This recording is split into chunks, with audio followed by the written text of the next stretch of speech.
I've essentially been banned from Twitter as a consequence. I say banned, although technically I have been suspended.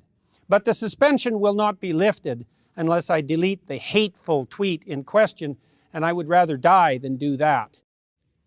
And hopefully it will not come to that, although who the hell knows in these increasingly strange days. What was it that I said that caused such a fuss? And that fuss is just beginning. And even more importantly and complexly, what exactly was it that I said that resulted in the ban? Here is the tweet in question. Remember when pride was a sin? And Ellen Page just had her breasts removed by a criminal physician. Then a link to a story that detailed out the happenings. What we are sleepwalking into, I feel like, is a place where you're not even allowed to do that, you know? Where you're not even allowed to say what's on your mind and have a debate with somebody and they start threatening violence towards you if you say something that they don't like. I don't know, it's because I'm just trying to always gain knowledge from places, and I've always said to people, I don't know what a person's like until I really hear them speak. If I don't like you after I hear you speak, then so be it. If I like you after I hear you speak, then so be it. But, you know, I want to hear what you got to say. It is clearly the case that I did not promote violence against or threaten anyone with my missive. So that leaves the arguably lesser sin of harass. Let's assume, since I wasn't informed, that that was the crime.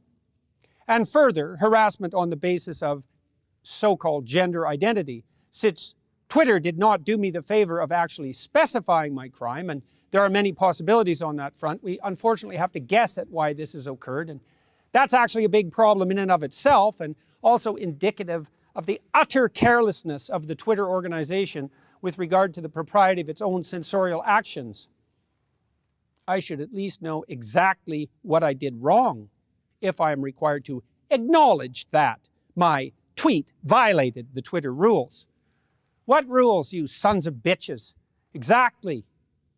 Think about one of the first questions you asked about whether the transgender community are bullyists. And I think one argument that's been used against the LGBTQ plus community as a whole is that they often force their beliefs upon other people. Yeah. So exactly. If you are someone who does not agree with their beliefs, the same way religious people might not agree with each other's beliefs, how do you disagree in a way that isn't offensive or disrespectful? I think It still might be regarded as unacceptable to the woke authoritarian moralists who now insist, for example, that we celebrate Pride Month, not hour or day or week, but month, and who have literally called it Pride Month instead of LGBT plus month or whatever else alphabet acronym which is currently insisted upon as the only acceptable enlightened terminology. Say the LGBTQ community, if you use their own logic, they can't exist. And when I say that, I mean this. The L in LGBTQ means what? lesbian. Right, okay. And a lesbian is what? A woman. Like attracted to women. Right, women, to women. but I can be a woman. Don't even get me started on Right, so if I can be a woman, that means I can be a lesbian.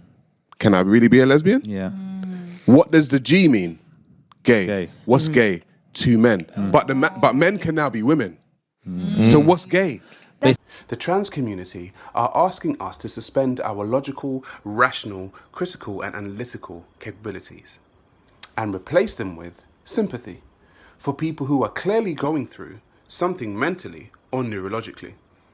First it was transgender, a bunch of grown men asking us to call them women because they felt that way. Society played ball. They gave them operations. They made them become more feminine. They chopped off their testicles. They chopped off their penises. They gave them breast augmentations and hormone therapy. And hey presto, I'm a woman. The fact that their chromosomes clearly indicate that they are men means absolutely nothing. What matters is the way they feel.